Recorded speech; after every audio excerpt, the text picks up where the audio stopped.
کشف المحجوب میں بھی یہ لکھا ہوا ہے کہ بازید کے منہ سے اللہ بولتا تھا. سیم تعویل ہوئی ہے سبحانی سبحانی ما اعظم شأنی. ہم تو رسول اللہ کے لیے عقیدہ نہیں رکھتے، ہم کہتے ہیں رسول اللہ کے سینے پہ قرآن نازل ہوا. وما ينطق عن الهوى ان هو الا وحی یوحى. نبی علیہ السلام اپنی خواہش نفس سے کچھ نہیں کہتے، یہ وہ کہتے ہیں جو اللہ ان کو وحی کرتا ہے. لیکن ہم یہ کہتے ہیں کہ اللہ نے وحی کی ہے، نبی علیہ السلام کی مبارک زبان سے اللہ کا کلام نکلا ہے، اللہ خود نہیں بولا. یہ تو پینتھیزم کا عقیدہ ہے، ہماؤس کا عقیدہ ہے، یا وحدت الوجود میں جو بگڑا ہوا عقیدہ مانتے ہیں. میں نہیں کہتا کہ سارے وحدت الوجود والے جو ہے وہ غلط کہہ رہے ہوتے ہیں. یہ پینتھیزم کے عقیدے کو تو ہم ہماؤس کے عقیدے کو ماننے کے لیے تیار نہیں ہے، تو بالکل کفری عقیدہ ہے. تو یہ کشف المحجوب میں لکھا ہوا ہے، اور بلکہ اس میں تو لکھا ہے کہ بازید بستامی نے اللہ کی زیارت کی حج پہ. جب گئے پہلی دفعہ گئے تو کہتے ہیں صرف کعبہ دیکھا، کہتے ہیں میرا حج نہیں ہوا. دوسری دفعہ گئے تو کعبے کو بھی دیکھا، کعبے کے رب کو بھی دیکھا، کہتے ہیں اب بھی حج نہیں ہوا کیونکہ میں باقی تھا. تیسری دفعہ گئے تو صرف کعبے کا رب نظر آیا. اور یہ خواب کی بات نہیں کر رہے، وہ بیداری کی بات کر رہے ہیں. اور یہ بھول جاتے ہیں کہ یہ پیکج تو حضرت موسیٰ علیہ السلام کو آفر نہیں ہوا.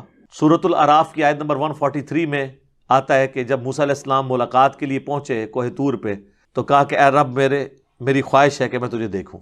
تو اللہ تعالیٰ نے کیا فرمایا؟ لن ترانی، تم مجھے دیکھ نہیں سکتا، بلکہ تم پہاڑ کی طرف دیکھو. اگر یہ قائم رہا تو پھر تم کچھ سمجھنا کہ کوئی ایسا معاملہ ہو سکتا ہے. تو پہاڑ کی طرف انہوں نے دیکھا تو اللہ کو دیکھنے کی وجہ سے نہیں، انڈائریکٹ پہاڑ کی اس تجلی کی وجہ سے موسیٰ علیہ السلام بے ہوش ہو گئے. اور پھر انہوں نے اللہ کے حضور معافی مانگی کہ میں نے آندہ یہ خواہش کا بھی اظہار نہیں کرنا. اور بعضی ڈائریکٹ جو ہیں وہ جناب اللہ کو دیکھ بھی رہے ہیں. ان کتابوں کے اندر تو بہت کچھ لکھا ہوا ہے، یعنی میں پورا ایک لیکچر دے سکتا ہوں کہ 90% سے زیادہ جو ہے نا اس کے اندر کہانیاں ہی لکھی ہوئی ہیں. اگر آپ نے وہ کہانیاں سننی ہیں تو ہمارے سلمان مصباحی صاحب اکثر اسی میں سے واقعات بیان کرتے رہتے ہیں. کشف المحجوب سے واقعہ انہوں نے بیان کیا ہے علی بن عثمان اجویری کے ایک پیر بھائی کا. وہ کہتے ہیں کہ مجھے ایک پیر بھائی سے ملاقات ہوئی تو انہوں نے میرے پیر صاحب کی مجھے، ویسے ہی وہ علی بن عثمان اجویری کو بھی پیر بھائی کہانی کرا گئے. انہوں نے خود نہیں دیکھا، انہوں نے پیر بھائی نے انہوں نے مروایا کہانی کراتی. وہ کہتے ہیں جی جو میرے شیخ تھے ابو الفضل ختلی، تو ان کے بال بڑے ہوئے تھے. انہوں نے کہا کہ یا اللہ اتنا عرصہ ہوا ہے تجھ سے پیسے نہیں میں نے مانگے، لیکن اب تیرے نبی کی سنت ٹوٹ رہی ہے تو نگاہ مار کے بال کاٹ لیتے ہیں نا اپنے. نہیں کٹتے سرکار، وہ کینچی سے ہی کٹتے ہیں، تو پیسے دے دے. تو کہتے ہیں کہ وہ پیر بھائی میرے کہتے ہیں میں درخت پہ چڑھا ہوا تھا، ریشم کے درخت پہ، تو نیچے دیکھا تو سونا، اوپر دیکھا تو سونا. درخت، اس کے سارے پتے، اس کی ساری جڑیں ہی وہ، اور جڑیں ہی بیٹھے ہو. ہاں نا، اینڈ دے کہتے ہیں ہاں نا، ہاں یعنی میرے کو ویڈیو پہ ہی ہوتی، کلپ چاہیے تھا تو مل جائے گا.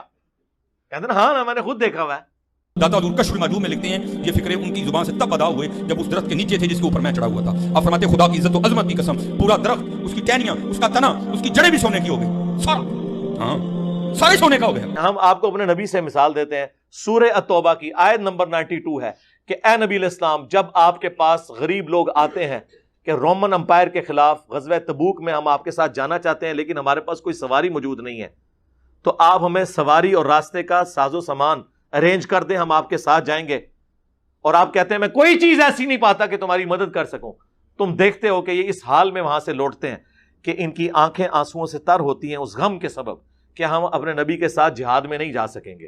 تو نبی علیہ السلام نے نیچے دیکھا تو سونا، اوپر دیکھو تو سونا، تو نہیں ہوا. سورہ التوبہ آیت نمبر 92 پارہ نمبر 10 کا آخری صفحہ جا کے پڑھ لیں. پھر اس پہ ہم کہتے ہیں کہ اگر نبی علیہ السلام کا یہ سٹیٹس ہے تو بابت شیء کوئی نہیں. اس سے بھی بڑھ کر جامعہ ترمذی میں عثمان ابن عفان رضی اللہ تعالیٰ عنہ کو جو جنت کی بشارت ملی ہے وہ غزوہ تبوک کے موقع پر اللہ کی راہ میں صدقہ اور خیرات کرنے کی وجہ سے ملی ہے نا. تو نبی علیہ السلام نے تو صحابہ کرام سے گیون سرکمسٹانسز میں اپنی ذات کے لیے نہیں، اپنی گاڑیوں کے لیے نہیں، اپنے محلات کے لیے نہیں، اللہ کے لیے رقم اکٹھی کی ہے. آپ پھر کرامات جب بیان کرتے ہیں پھر ہم آپ کا پوسٹ مارٹم کرتے ہیں.